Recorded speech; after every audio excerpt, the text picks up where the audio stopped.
Hola, hola, bienvenidos una vez más al podcast A la Verga el Español.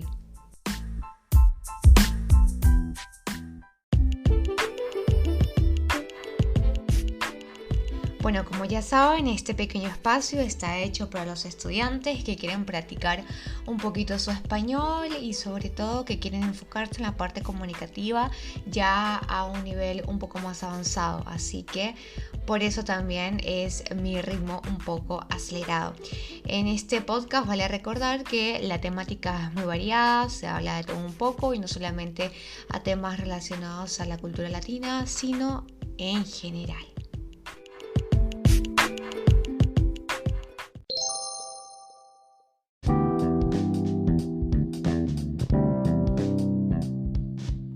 Hoy voy a estar hablando de un tema que, ya lo he hecho en otros momentos, pero a través de posteos en Instagram.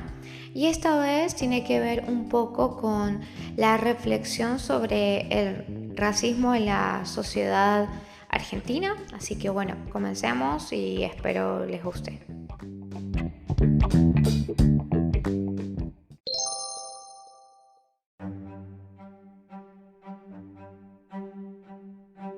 Para algunas personas el racismo no existe, ya que en Argentina, en teoría, o lo que más se escucha es que no hay negros. Para otras es tan brutal que lo naturalizamos y no identificamos esta práctica en nuestro cotidiano. Pasó, por ejemplo, con el asesinato en Estados Unidos de George Floyd, momento en que la discusión también volvió al tapete sobre racismo en Argentina, ¿no? Recobró mucha fuerza. Y en ese contexto hubo organizaciones afrodescendientes que invitaban a la sociedad a mirarse a sí mismas y no solamente pensar en la brutalidad vista en Brasil, en Estados Unidos, en Colombia o en otros países de la región. Es importante entender que el racismo es más que decir frases para insultar a una persona por sus rasgos, su color de piel o la violencia policial dirigida a determinada población por una aportación específica de cara, ¿no? Sino que también el racismo es un sistema de opresión consecuencia de procesos históricos y políticos que se expresan concretamente como desigualdad política, económica y jurídica. Así también crea condiciones sociales para que directa o indirectamente grupos racialmente identificados sean discriminados de forma sistemática. Y así se manifiesta por medio de prácticas conscientes o inconscientes, culminando en situaciones de desventajas o privilegios, además de producir procesos de subordinación de individuos según el grupo racial al cual pertenecen. La pregunta entonces más importante acá es: ¿hay negros en la Argentina? Bueno, sí hay personas negras y afrodescendientes argentinas, frutos de la trata esclavista entre los años 1514 y 1816 y de las migraciones internacionales históricas y contemporáneas. Se estima que durante el periodo virreinal unas 60.000 personas esclavizadas fueron desembarcadas en el Río de la Plata, los cuales la mayoría se quedaron en Buenos Aires, Montevideo y zonas vecinas. En la actualidad, las organizaciones que nuclean a personas africanas y afrodescendientes estiman que en la República Argentina viven alrededor de 2 millones de personas. Sin embargo, en la sociedad argentina se reflejan procesos de invisibilización histórica de estas poblaciones que participaron de las guerras y batallas de independencia, que construyeron la identidad cultural a través de ritmos musicales y expresiones que fueron apropiadas.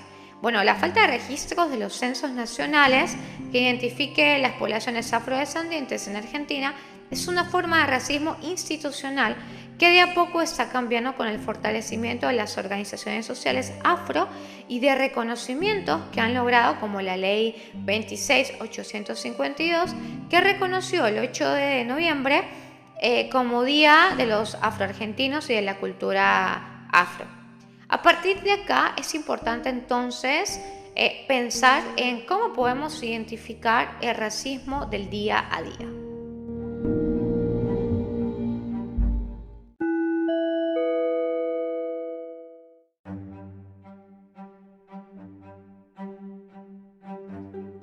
Reconocer prácticas racistas del cotidiano no siempre es una tarea fácil sin la comprensión del racismo de una forma general, pero hay maneras de identificarlas para poder cambiarlas.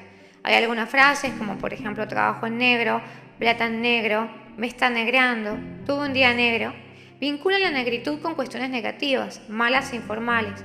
Esto trae como consecuencia la construcción de las identidades de estas poblaciones, ya que nadie simplemente por su color de piel quiere ser relacionado con estas prácticas. Abolir este tipo de frases es pensar más allá de la intención. Lo mismo pasa con la palabra quilombo, como sinónimo de lío, problema, falta de armonía.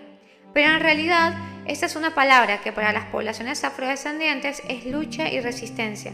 El quilombo fue el espacio donde las personas esclavizadas huían para hacer frente al sistema de esclavitud. Se encontraban para hablar sus idiomas, expresar sus religiones y demás. En Argentina, históricamente eran los prostíbulos de mujeres negras esclavizadas. Cambiar su significado invisibiliza su historia y significado tan poderoso y potente para estas poblaciones. Otra de estas palabras es la utilización de negro y derivadas de la misma raíz en forma despectiva. Esta está difundida en Argentina en casi todos los grupos sociales, incluso en aquellos que reciben el mote despectivo de negro por parte de otros grupos.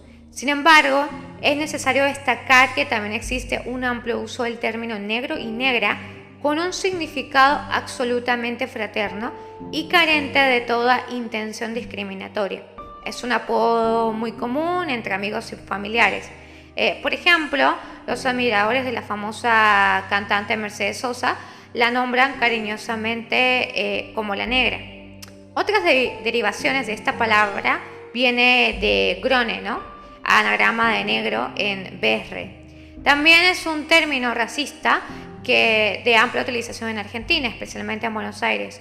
Se trata de una palabra del lunfardo rioplatense. El berre, que consiste en pronunciar la palabra invirtiendo sus sílabas, perdónenme. Un grone no es necesariamente una persona negra ni de piel oscura. Básicamente es una persona a la que se desprecia por su condición social, frecuentemente un trabajador o hijo de este, perteneciente a la clase baja o media baja. Puede decírsele grone también a una persona de piel, cabello y ojos claros si pertenece a la clase baja o expresa gustos culturales populares. Más recientemente ha comenzado a ser habitual en este tipo de racismo asociar la condición de grone a la delincuencia.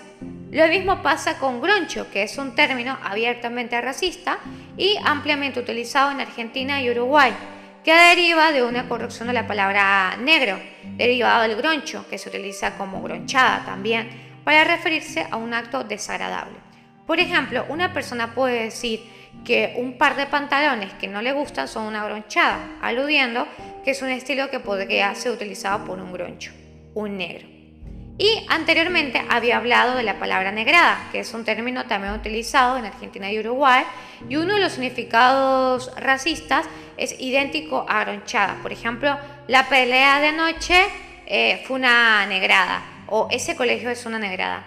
También se utiliza como sustantivo colectivo con un sentido despectivo para referirse a un grupo de personas aludidas como negras, aunque no lo sean. Un ejemplo de eso es ofrecido por el pianista argentino Miguel Ángel Estrella, a recordar los interrogantes al que fue sometido en Uruguay cuando fue detenido, desaparecido durante la última dictadura militar en el marco del Plan Cóndor. Él manejaba los interrogatorios. Me decía: vos nunca vas a tocar el piano porque vos no sos guerrillero, pero sos algo peor. Con tu piano y tu sonrisa te metes a la negrada en el bolsillo y les haces creer a los negros que pueden escuchar a Beethoven. En fin, otra de las palabras a la que podemos agregar esta lista tiene que ver con indio, que es común en el habla cotidiana argentina, tiene y tuvo una carga racista menor que la palabra negro. Incluso desde hace algunas décadas existe una amplia corriente cultural que ha impulsado el nombramiento de los hijos con nombres indígenas, como Ayelén, Maitén, Lautaro, Nehuen, Pacha y Tatí, obligando incluso al Estado argentino a reformar las leyes que prohibían el uso de nombres indígenas. Según el último informe de Amnistía Internacional del 2017, en Argentina hay una discriminación extendida y una vulneración de derechos contra los pueblos indígenas. Bueno, pero este tema es súper largo porque también hay racismo contra los habitantes de otras provincias, racismo contra los jujeños, por ejemplo, que Jujuy es una provincia que tiene niveles de racismo superiores a la media nacional. Una investigación del INADI del 2014 señaló que mientras que la media nacional de personas que se sienten discriminadas por el color de su piel es el 18%, en Jujuy esa percepción sube al 30%. Simultáneamente existe en Jujuy un alto nivel de racismo contra los pueblos originarios, que llega a un nivel de discriminación percibida por sus integrantes del 77%, superior incluso a las altas medias tomadas en comparación a otras provincias, donde la discriminación percibida llega al 75.8%. Bueno, pasa lo mismo contra los pueblos bolivianos y paraguayos, también contra los chilenos. Y hay un tema especial del antisemitismo que estaré hablando quizás en el futuro, ¿no? Sobre todo el antisemitismo y centrarme un poco más en el racismo contra los indígenas, ya que, bueno, casi no se habla sobre eso. Lo mismo pasa contra el racismo contra los gitanos, que hace muy poco estuve haciendo un podcast sobre eso. Y también la invisibilización de grupos étnicos, ¿no? Que es también un mecanismo de discriminación ampliamente utilizado en todo el mundo y que es un mecanismo íntimamente vinculado a los fenómenos de desaparición y al hombre sin derechos del Imperio Romano. Entonces, bueno, obviamente es muy difícil abarcar todo este tema, ¿no? Sobre todo porque en la Argentina ha existido y continúa existiendo una cultura general y una política estatal consciente de la invisibilización de determinadas culturas y grupos sociales, básicamente aquellos definidos como no europeos.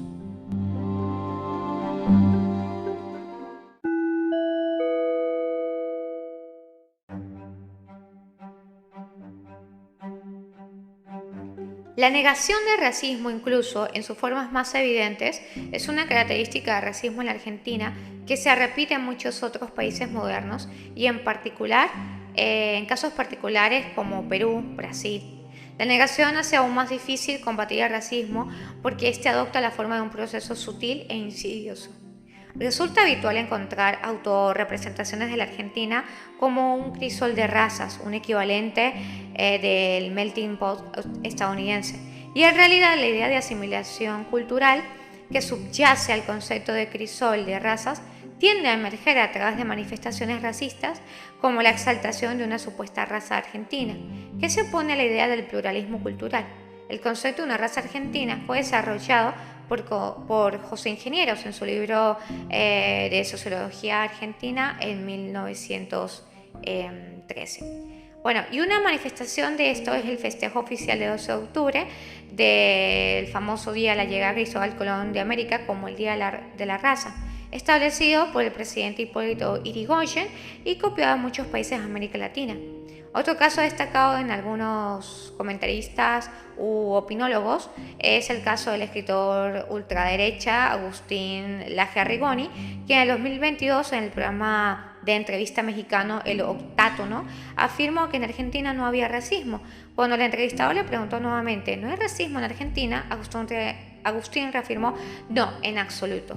Este mismo escritor se ha opuesto abiertamente a movimientos como Todas las vidas importan, comentando que gente reclutada y financiada. Y en virtud de la negación del racismo se hacen todas expresiones racistas, ¿no? Encubiertas del tipo clasista, de pobres, de villeros, indígenas, de gustos musicales como la cumbia o el cuarteto. En lugar de usar negro de mierda, suele usarse el mote de negro villero o eufemismos como negro del alma, negro de mente, negro de espíritu. El auge de estas expresiones viene aparejada a una dinámica social hacia fines de los años 90, con la visibilidad del villero como actor social. Ya entrada en la década del siglo XXI, las nuevas formas de chivos expiatorios son dirigidas hacia los menores de edad marginales, quienes son estigmatizados con la delincuencia, la adicción a las drogas y la violencia desenfrenada.